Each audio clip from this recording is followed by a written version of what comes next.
Oh, hello again everyone, welcome back. Thanks for visiting once again, and you joined me today on a reasonably bright January afternoon, and we're going to look once again at the Voyager Deep Space Probe. As you know, after some 38 or so, I think it is, or so years, the two probes, Voyager 1 and 2, are still travelling away at approximately, I think, about 61,000 miles an hour.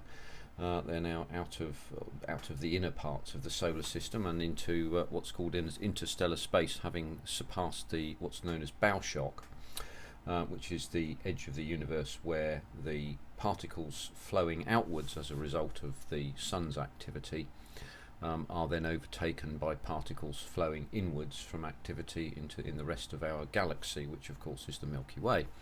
So they are in clear space, as it were, and proceeding along quite nicely after all these years. So what we're going to do today, I've managed to pull this out of the box. It's been some weeks since I've done a build stage, and actually, whilst looking at this in those last few weeks, one of the parts I fitted in a little while ago. And just zero in on that if we can. We'll just move the camera a little bit so you can see this. One of the parts I fitted, piece of photo etch here, has come off. So what I'm going to need to do with this, and you can see that's a little crooked as well, what I'm going to need to do is to refit that, but I'm not satisfied with the way this fits, so I'm going to use a very fine boring tool with my drilly dremely type of thing. You've seen this thing before, I used it last time, and I'm going to bore out the sections here and flatten them out so that they're more level, if you like, with the flutings here, and I think that will give a better look. I'm probably going to remove these photo etch sections with some super glue remover, whatever they call it. I can't remember what it's called now. Someone in modelling land, please help me out here. I'm going to certainly do that here because that hasn't turned out at all well on review, and I should also flatten out these as well. Now that's going to be a delicate operation and will take some time, and I'm not going to do it on camera. Instead, what we will do, I'm advising you that this is the case, to be honest with you, because I think it's worthwhile you knowing what has happened, because I want this to look as good as it can, can look. So I thought I'll advise you of that. What we're going to do is extend the activity with the camera array, and this is what goes on to what's known as the meter unit. That's the bus housing. So there's the meter unit. So as you can see, we've assembled parts B4, B6, B20, and as I recall, B21 as well. Let's have a quick look at that. Yes, I believe B21 has gone on too. So we're going to add component B2, but you say you've got some photo etch, so it's going to be a piece of photo etch, and we'll add in B11 and B5 if required. So we're going to need to consult our instructions for a minute. Let's put that back on my little piece of flat surface there. So the B4 component, which is that's up there, that's this unit here that you can see. That needs to have something over the top of it, which is a component number 4 there, as you can see. So we'll need to take that off. We need number 28 to put in by the side of it as well there. So that needs to be put in. Let's zero in and just show you that. So as you can see with my my poker here, I need to look at putting this metal section on here and another metal section on here. So I rather suspect there will be some, how shall we put it, some bending to do. And this section here, so this section number 41 places part number 28, I believe. So let's zero out again and just confirm that we're right on that one. So this B2 component is replaced by part number 41 here. We'll need to add in part number 31 as well onto the top of that. It's probably a zoom-in camera or some other type of special type of camera, I know not what. You know, then we'll be quite far down the post of actually creating the meter mast as well. That's a photo etch part. We may get as far as that, but I don't know just yet. And so there's a few bits of work to do here, so let's get right on with it, and see if we can pull some components. So what we're going to need is sprue B straight away, and there is a sprue B. We want part number B4, so let's find that. That's part number B1. Oh, we got 4, we've done that already. And I'll tell you what, let's do this a bit more easily. When you have busy instructions like this, it's probably a good idea to cross off. I have done that in these sections here. Cross off B4. We've got that there, as you can see. Let's turn that over so it looks the right way. We've done B6. We've got B21 into the back of that there. So we can cross that off. We've got B20, obviously.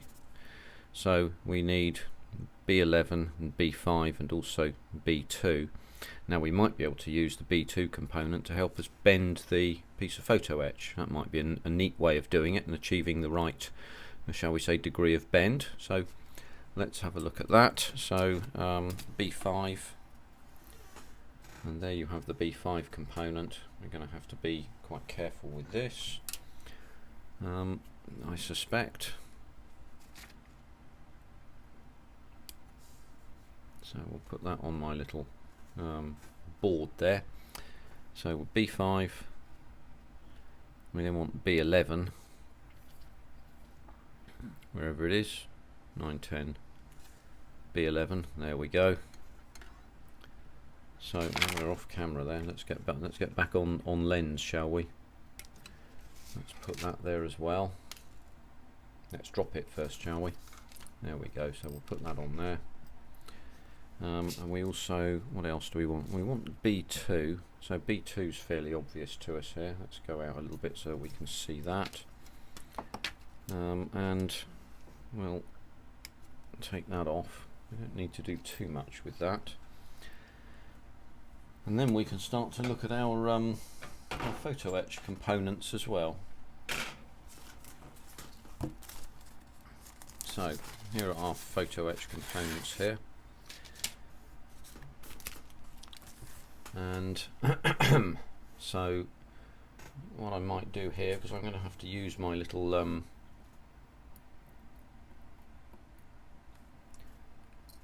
little blue thing here, I'm going to put that over there and that there, and then we'll just put these away over by there for a second. Just leave them there to sit for a minute, because we may need to use our cutting board. So we want part number 41, so let's see if we can find 41. There's 41 just there. So let's get ourselves a curved blade, find the frets, the fret connectors. So there's one there, there's then one here and one here. So what we can do is, I'm going to do this under the magnifier if I can, so that you can see what's going on here. Just zero in a little bit, see if we can make this happen. There we go. How's that? I can see what's going on, and so we can see this part number 41 here quite clearly. So what we do is we introduce the blade at an angle up to the edge of the work we want to, and then roll the blade, and what we see is we make a cut there. So we do the same thing on the other side, gently roll the blade, and we've made a cut there, and then we can do the same thing, and there we are. Now we can then zero out, move the magnifier away up there. We can then move our piece of photo etch away. Now I do advise you put the photo etch back in its bag really pretty quickly, because it's quite delicate, as you've probably worked out, all you modelers out there in modelling land, and you want to keep it in good condition for as long as possible. So when you want to remove fret markers or fret studs, my best advice on this is to use a Mark 1 digit, just to feel for the mark there, and use the smoothest metal file you can find. And some people advise that you go that way. So as you'll know, the cutting edge on a file is generally so that you push the file forwards at the work like that, and that cuts, and that then the backward stroke removes the chip, as it were, or to removes the you know, what you've taken off. Some people advise that you go backwards that way like that. I think there's too much risk of bending this delicate piece. So what I do with this is I move forwards very gently down the line of this, and this I find works quite well for me, and it's a very gentle pressure. It's the lightest of touches, in fact, and we can tell very quickly if we've got the fret nib off. That's gone there now. There doesn't appear to be one on that side, but we'll just run that edge, because there's it feels like there's a blunt, you know, a sharp edge there, and there is a fret nib there, and we can feel a little tiny nib just holding off there, and you can feel it on your skin, on the whorls of your skin, on your fingerprint there. So what we can then do is we can gently do the same thing here,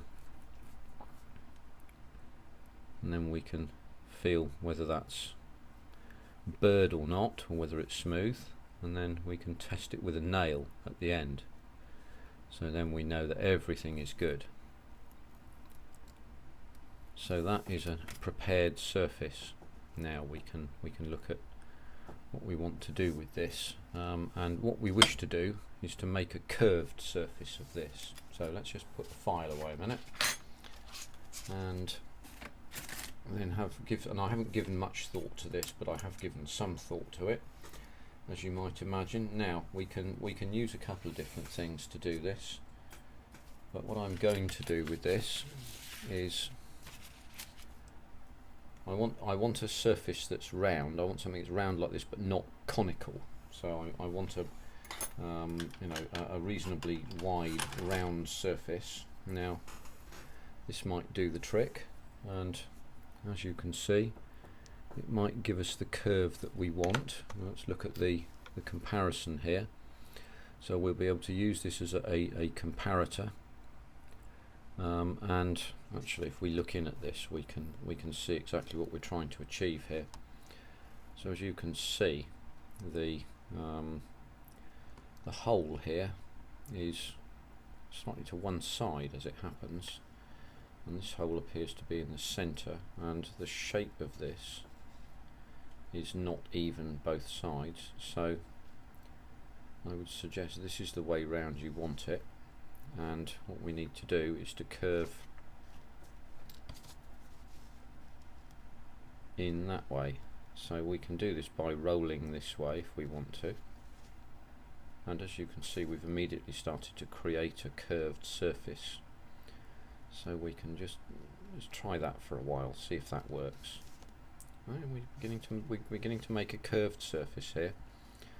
So all I'm doing is just rolling across my finger here onto the metal, just giving it a roll, one wide, one side and the other, and see. I might need to find a smaller circular arrangement, a smaller tubular arrangement. Let's see what we can find in my little ditty box here. I wonder if there is something around that I could use. Yes, I prepared this earlier. Now I don't know whether that's going to be okay. Maybe we can use that. Let's use and that's a screwdriver blade, as you can see here. That's beginning to curve. And we do have to be quite careful here. Just backwards and forwards in the middle. I'm giving some pressure here.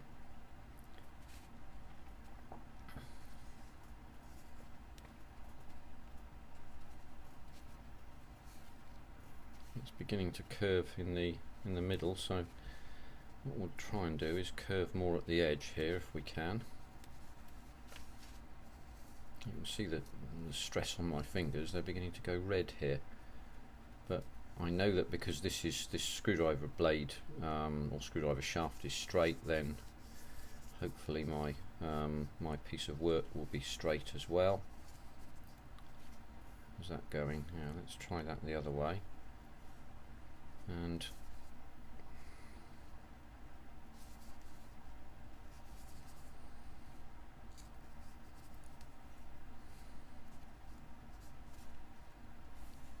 yes, that seems to be working.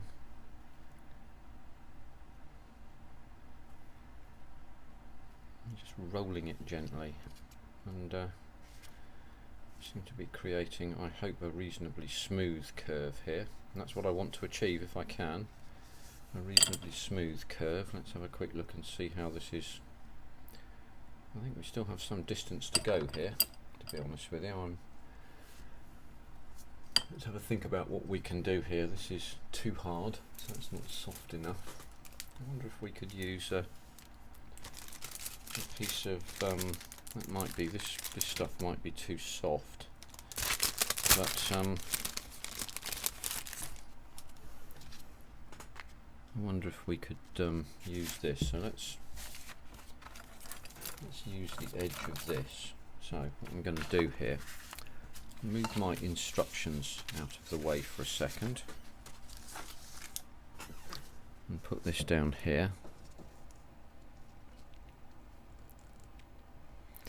and then just roll this from side to side. Now this of course has the benefit of actually the sandpaper actually grips the piece.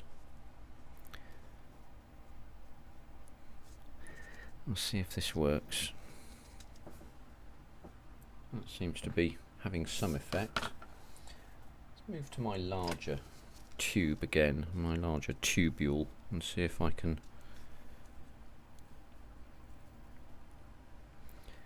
This is actually a Galaxy Tools handle for a riveter, because you can't get Rosie the riveter anymore, it would appear, from what I can understand. All of those experts out there are telling me this. So what we're doing is we're just rolling this backwards and forwards. It's a reasonably complex operation, or delicate operation shall we say, to complete, and hopefully this will achieve the curved effect that we're looking for. So I'll just go again with this, shall we?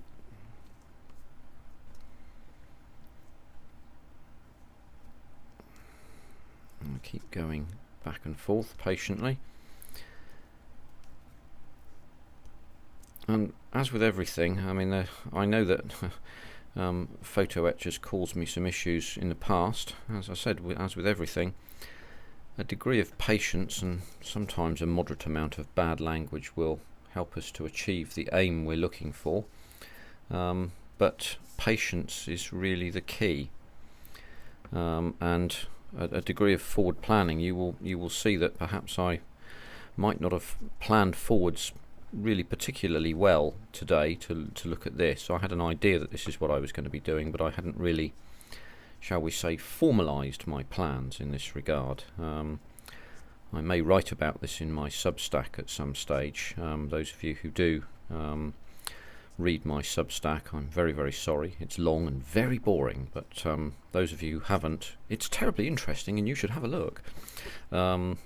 Anyway, I'm hopeful that subscribers, both new and old, will take an interest in both what I do here and perhaps the things that I work on there in terms of my writing, such as it is. I point specifically to a very new subscriber who actually subscribed as a result of watching one of my videos on on this here Voyager Deep Space Probe. Steve, thank you very much for subscribing. I'm very grateful to you, and indeed to everybody else. There's been quite a lot of you in the last well, 8 weeks or so, and I'm extremely grateful to you. I hope that what I'm doing here is interesting. You were kind enough to point out that you found it so the last time, so this is all good. I'm pleased with that. I shall keep trying to produce work that is both interesting and worth watching, as it were. So I'm going to have to just bend this a tad more. I'm going to use a harder surface this time to see whether I can maybe encourage this to bend a little more quickly. Maybe it will, we'll see. But you can see what I'm doing. You know, the idea here is to roll. I'm making a reasonable amount of effort now in relation to actually producing this bend, and gently pressing. As you can see, the effect has been to sharpen that bend. Actually, you can see that straight away. See, that's now, this bend is now looking slightly more like what we might want it to look like, I think, in that sense. So let's try the other end of that and see if we can do the same thing. Let's zero back out again. Let's come back in slightly. And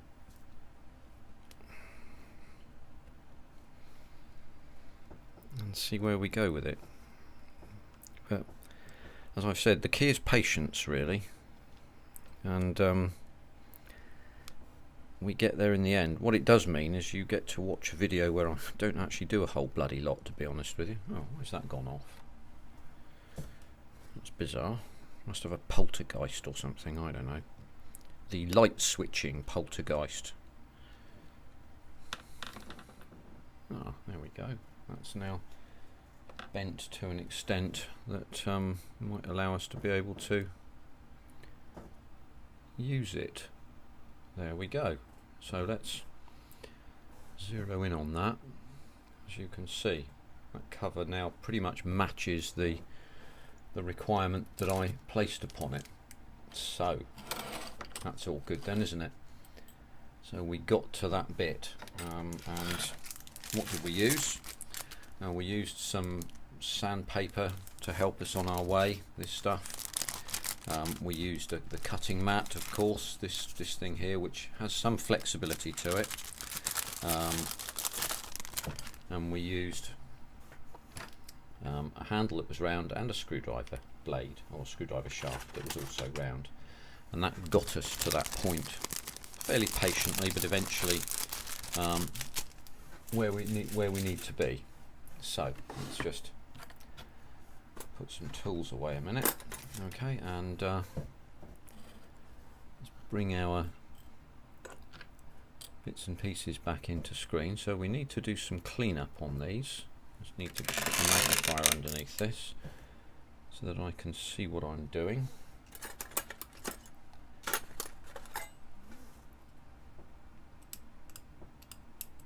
Right, we need to file that, so we'll get a 600 grit sanding stick.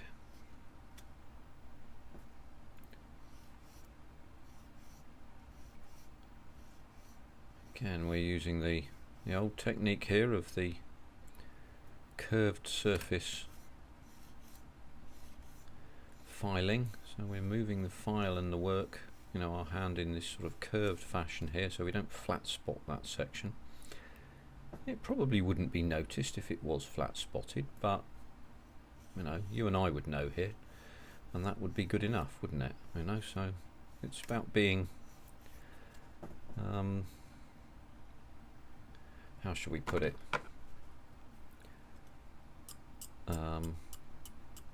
Patient and with some attention to detail. So there we go there. Nice care with the blade.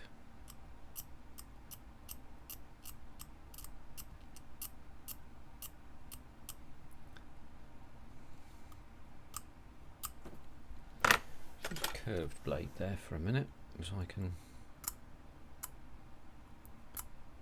just get the material away.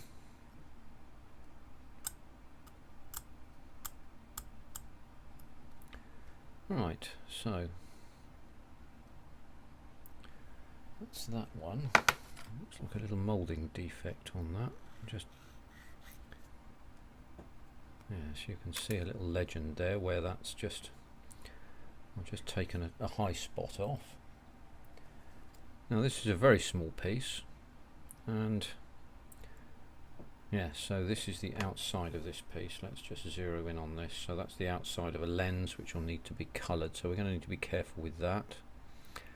Let's look at the, here we go, look, this is where we need to file, so we'll just grasp that between a fingertip. You have to be careful because it is really quite small, and it's likely to fly away if we're not really quite careful. It's not really the right file I'm using there, to be honest. I think I have a better one that I can use. Yes, there it is. Right, I don't know where that went.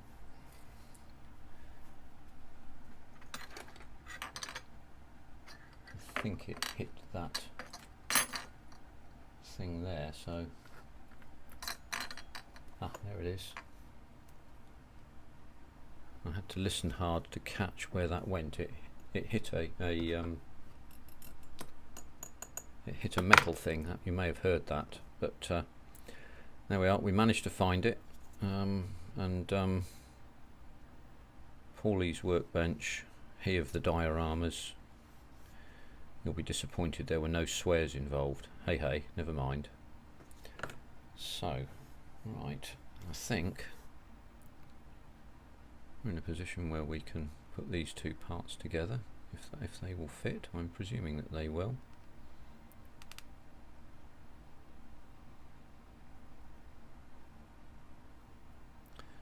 Yeah, that seems. We'll move that up out of the way, and we'll just play that on. So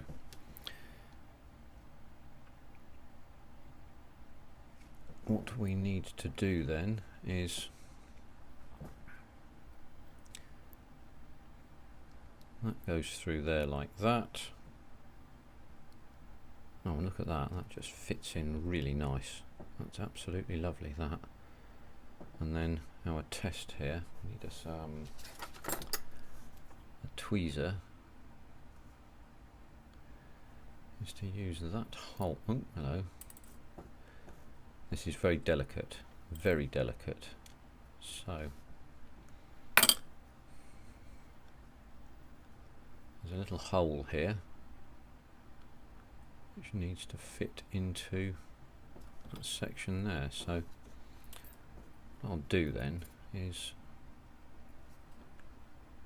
I'll grasp that with my tweezer in a minute, so that's set up ready to go. So we can put this back in here.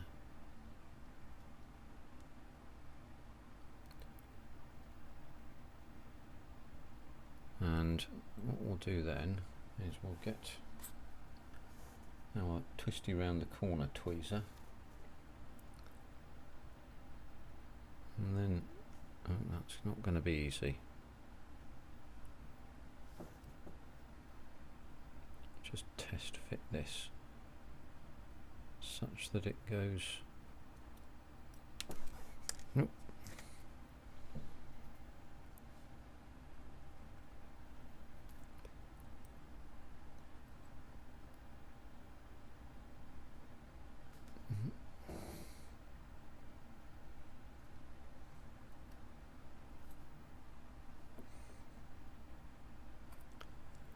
That would appear to be the way that it fits, but it's that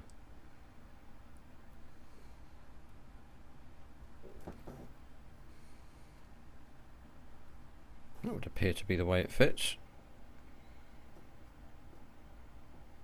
I would suggest. and then we're there.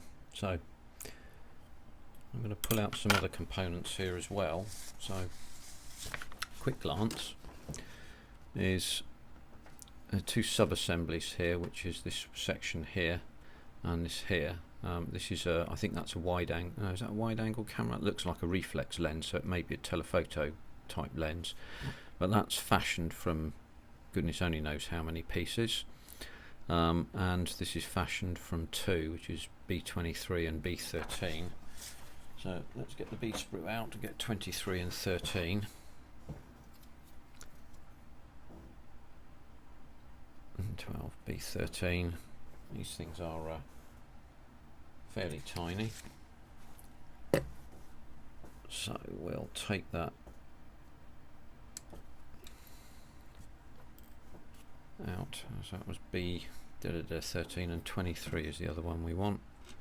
23 is a slightly larger component.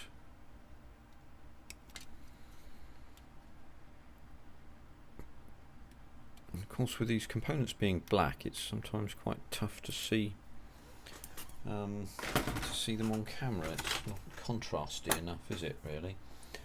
So I need to go and bring the magnifier into play again. So we'll have a quick look at this to see where the seams are. There's one there, and it runs all across there. So let's take that off.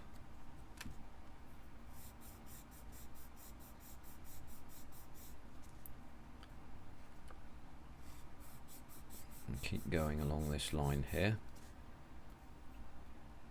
There we go.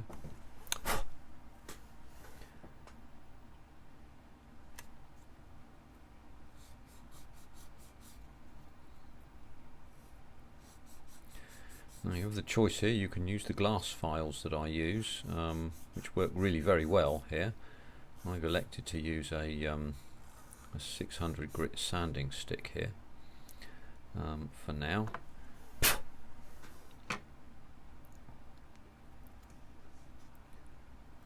And that works for me at this moment. There we possibly go.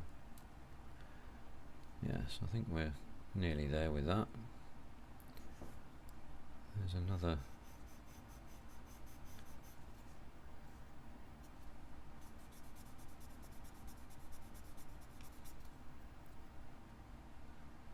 There we go with that. There's a little lip there that already sits in. I hope that you can see all this okay. So that's that section. This is the other component here, which again we're going to have to try and take care not to lose. Right, where's my? Let's use these. I'm going to use the medium glass file for this.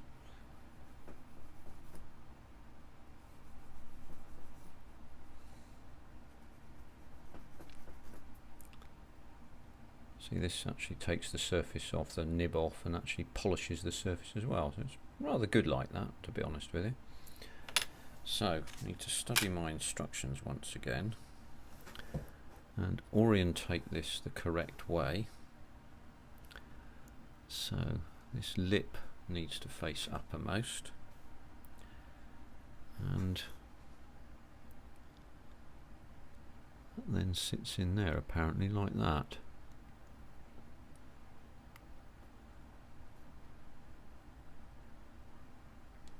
Apparently.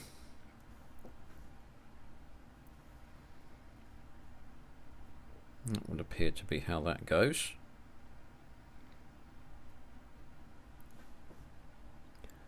So we'll just get some zero out.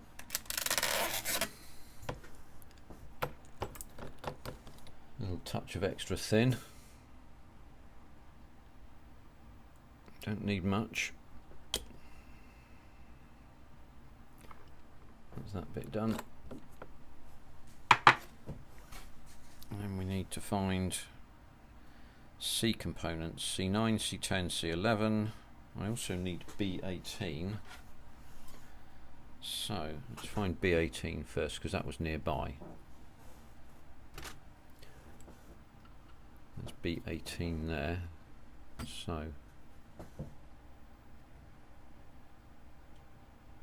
I'm going to cut that away from the so B18. Let's do our marking of the numbers as well. So B18, we then want C9, C10 and C11.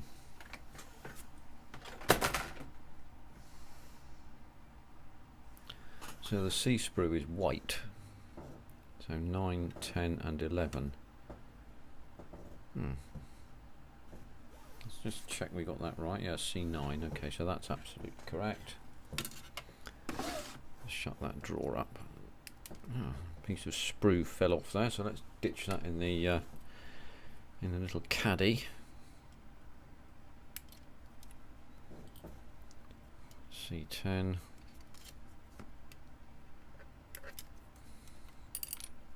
Oops. And C11. Put them back on there. Don't need that any longer for a minute. We also need to study the photo etch instructions as well. So we'll need to have a quick look at the edges here.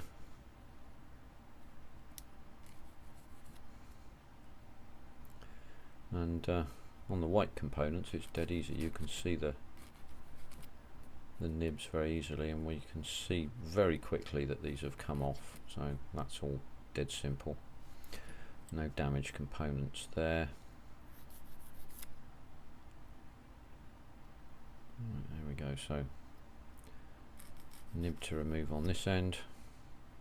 The advantage of the glass file, of course, is that it's very much more difficult to sand down this lip here than it is with a 600 grit standard file.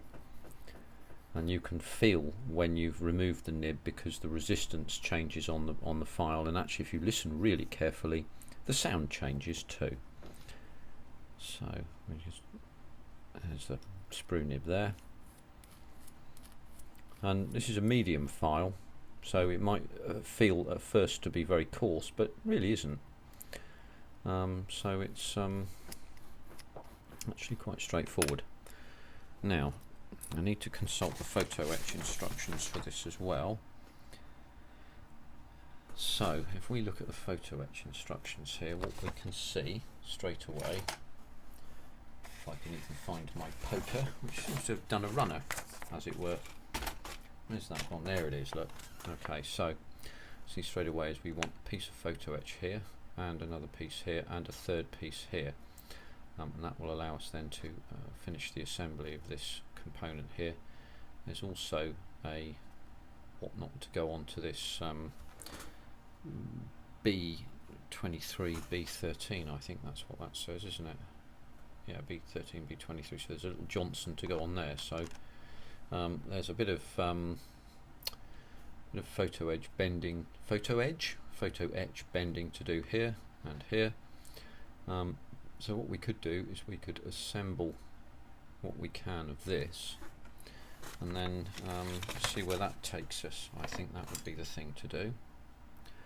So let's have a look, see how that goes in.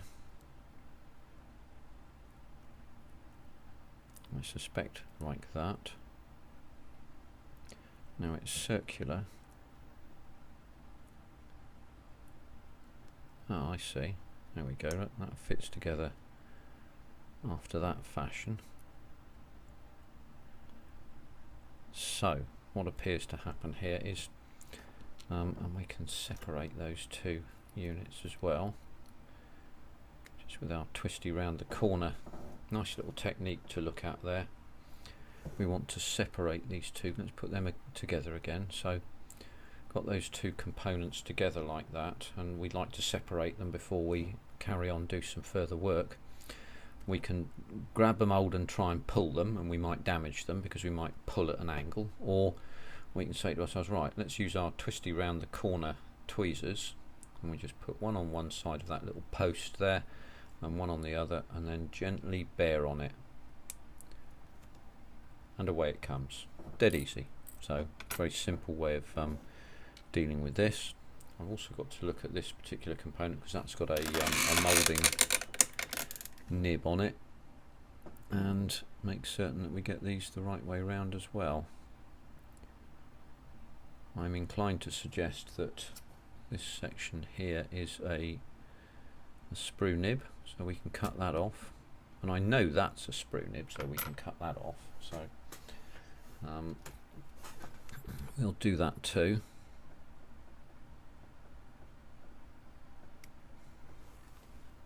There we go, and I'll do the same on this side here. I think that should be right. Let's make sure I'm correct. I'm just going to have a quick look at this a minute. And yes, so the end with the sprue nib that I cut off goes on the other end.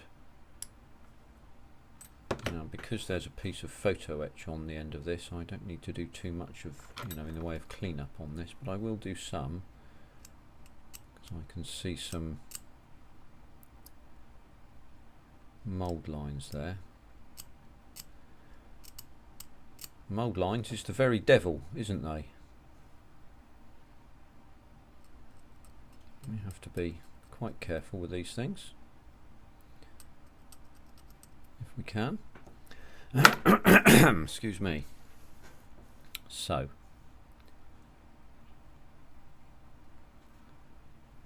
that sits in there like that.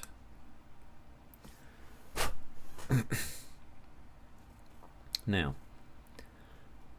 most of these are different colours as it goes, so the inside of this section is a different colour to the outside by the look of things.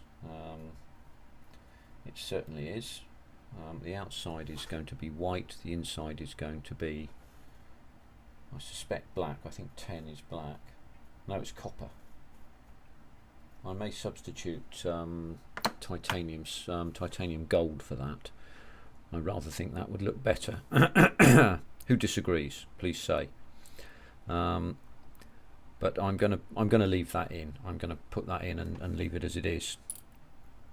And then this will sit on there like that. So let us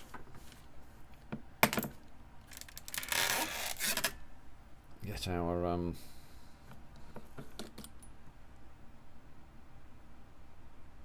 there we go. Just push that, make sure it's nice and straight in both planes.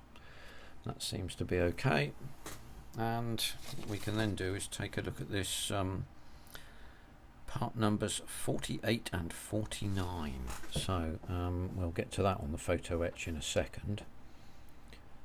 I think we can put this together like that. Now what I need to then look at is how all this lot fits together. I suspect like that.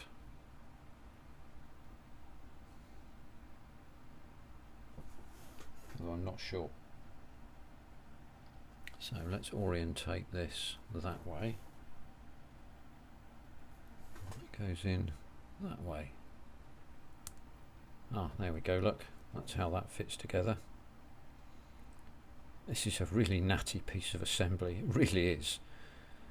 So we don't want to glue that in until we're completely done with this sub-assembly. And what we don't want to do, and I'll zero in on this as well for you so that you can see it, is go like a bat out of hell at this and think, yeah, I'll put that in that way round. Because if you put that in that way round, I suspect that the lip of this there will interfere with that hole, and so I think that way round, and actually the fit feels better if you go that way. If I go that way, you can see this can move around. So I think that way round is the way to go, although that moves backwards and forwards there. But then again, I think it may be that that'll be looking at being one surface there. So I think that's the way round it goes. I would suspect. And then, that's the wrong one. Put that orientated up the right way. Nope, I know. Need to look at the orientation again. That way. And that way.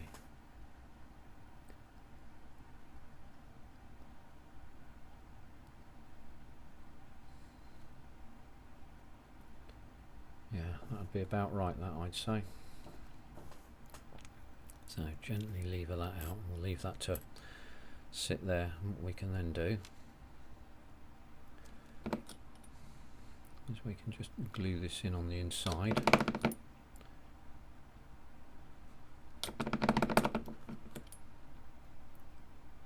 That's all done. Look at this, I've just spotted something. Those two lugs there are different widths. I wonder if I put that in that way round. Of course it doesn't fit. Put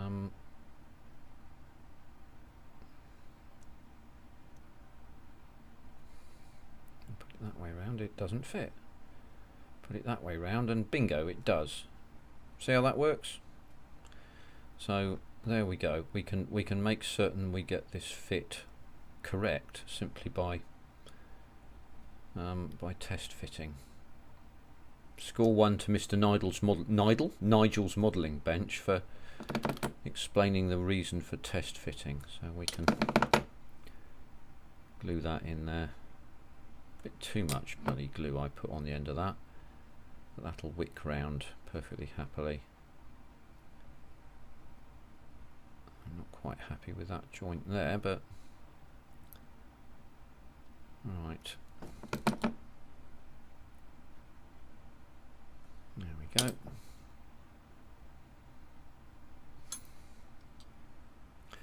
So we're going along okay with these sections. Let's just move that aside and just study the instructions. And we'll say, zero out a minute, we've got B18 on, we've got C9, we've got C10, we've got C11, so that's that sub-assembly, which is this, and this goes on to that, and then we need B24, and we could assemble B24 onto this other sub-assembly here. I think we could get away with doing that, and then we're well on the way to these sections being completed. Then we'll look at that other bit of awkward photo etch, see if we got time to do that. So where's my B24 component here? Let's have a quick look at this. Keep picking this up the wrong way up. 22, 23, 24, so that's a fairly sizable component there, we can see. Put the tools away over there, put precision tools away somewhere out the way here. I know my good friend Tron will be admonishing me, and he's got every right to do so if he does, to be perfectly honest, by saying no, you can't put your precision tools next door to your cutting tools, not a good idea. And he's quite right, everybody. Listen to Tron. Tron's got the right idea. Bless your heart, Tron, thanks very much. Right, I'll get my roomy old eyes onto this again.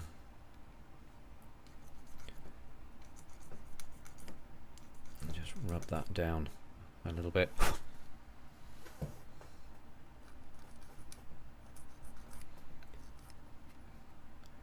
I should just add here, and I do so for no other reason than I quite like his style.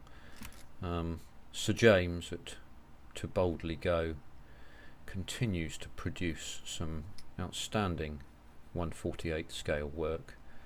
and you should go and visit To Boldly Go's modelling works. Give him a shout and tell him he refers to me as Lord Z. Goodness only knows why. I really couldn't say, but if you tell him that Lord Z sent you, and he'll enjoy that, I hope. Or if you want to confuse him completely, tell him I had a word with the Inquisitor and the Inquisitor sent me. We'll see where that one leads. Have a bit of fun with Sir James at To Boldly Goes. All in the nicest possible taste, I might add. I do like the guy, he's a decent sort.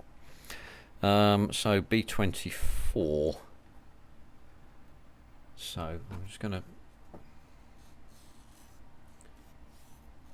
just make sure that's circular. So that circular section sits up there like that, and this section sits in, there we go, that sits in there. There we go. So I'll just zero in and show you that happening. It's actually quite difficult to see because these components are already black, but that little component sits in there and leaves us a slot sitting out.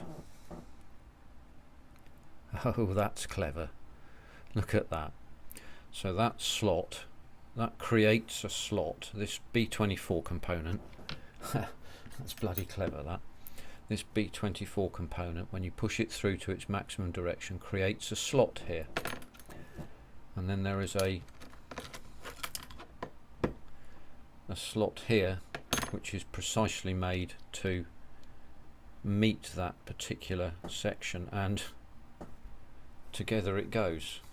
That really is, that's nice. I really do like that. That's absolutely super. That is absolutely super. Look at that. So let's glue that in, shall we?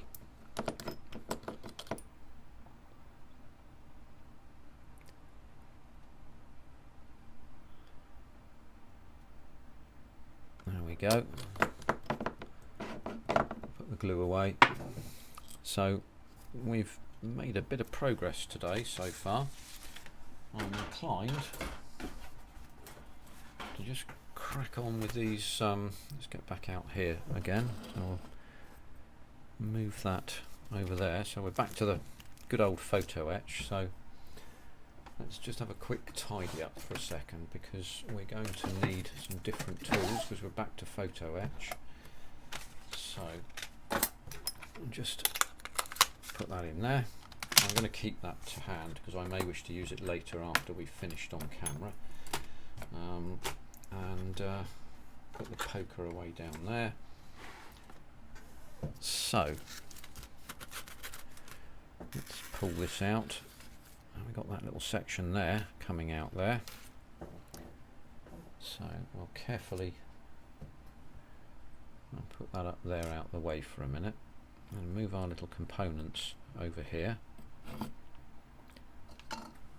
and put them up there, because we're going to need our hard surface. So have a quick check on the part numbers we wanted, and they were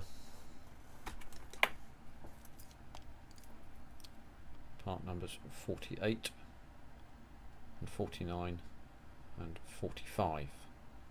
So you can see where they go. And we also want part number 34 too. So now I wish to be particularly careful with these sections which are part of the meter boom, the meter mast, because I don't want to bend them at all, because straightening them would be, well, it would be impossibly difficult. So I'm going to have to be exceedingly careful. So let's pull out part number 34 to begin with. There is 34 there.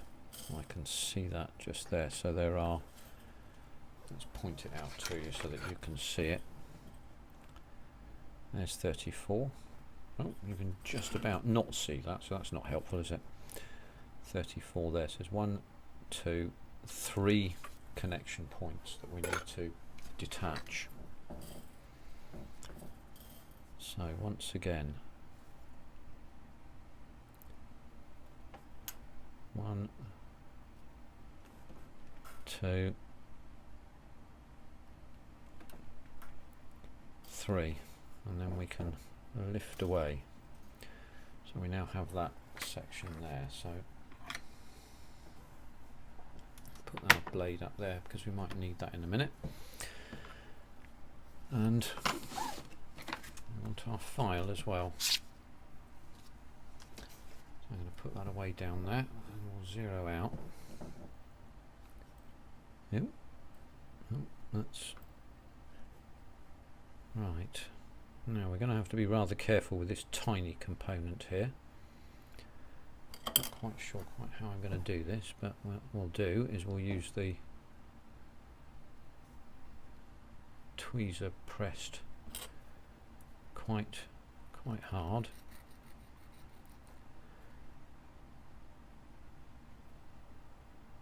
Oh, no, that's not working, is it? Let's find a bigger tweezer. No, I don't want that one. I want a tweezer with a rounded end on this occasion. And I believe I have one.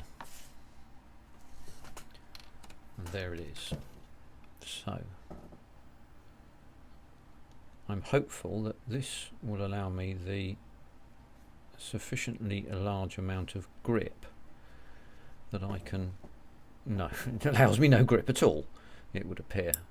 Oh, no, I nearly lost that. Put that away over there a minute. I had hoped that would give me some grip, but it didn't. So same thing as before, I think. Yeah, I still haven't removed those little nibs, so I'm going to have to be very gently and just hold this by hand.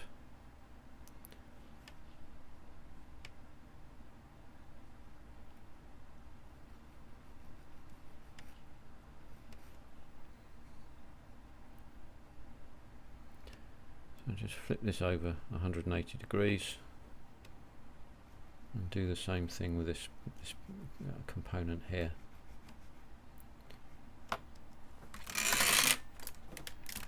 Going to look in at that through the magnifier.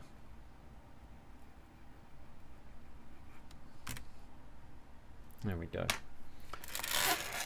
So that now does require some bending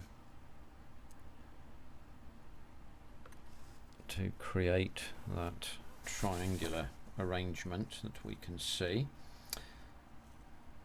And also it would appear we will need to remove the,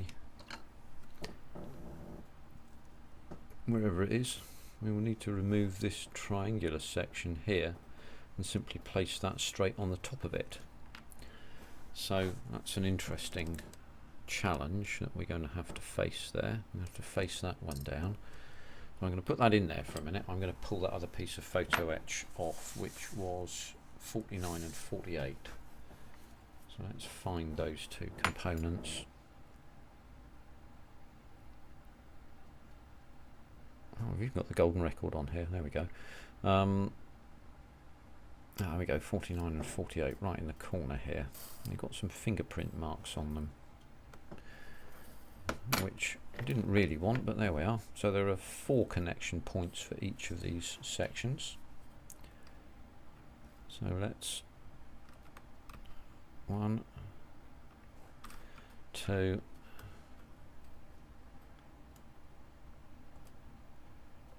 do that one first, 3 and 4. Oh no, not quite.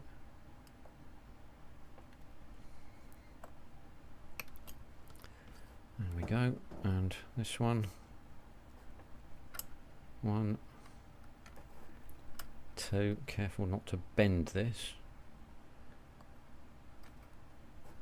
3 and 4, and that's lifted with my finger, so I'll put that back down there. and we'll put our photo etch away. So at that point, because we're actually an hour into this now, I'm going to call it a day, and I'm not going to repeat some processes that I've shown you already, but I'm going to bend these two sections into curves and start to do some assembly on this whole meter mast arrangement. And the next time that I come along to see you once again, I hope that oh, that bloody light's gone off again, there we go. I will be hopeful that these assemblies here will all be completed, and we'll be well on the way to assembling the next large piece, which will be this section here, which is the meter, again the meter mast, and yes, so that'll be the B28, B29, and some section number 15. So that yes, so the B28, B29 sections that will be replaced by photo etch. So that'll be a bit of a nice little challenge for us. But look, in the meantime, I want to thank you very much for taking the time to visit. This was a longer video than I would normally do, but we were all having a good time, it says here. So I hope you enjoyed it. Thanks very much for tuning in once again. As I say, all subscribers, new and old, I'm very grateful to you, and look forward to seeing you on the next one. So thanks very much for visiting, and take care. See you on the next one. Bye for now.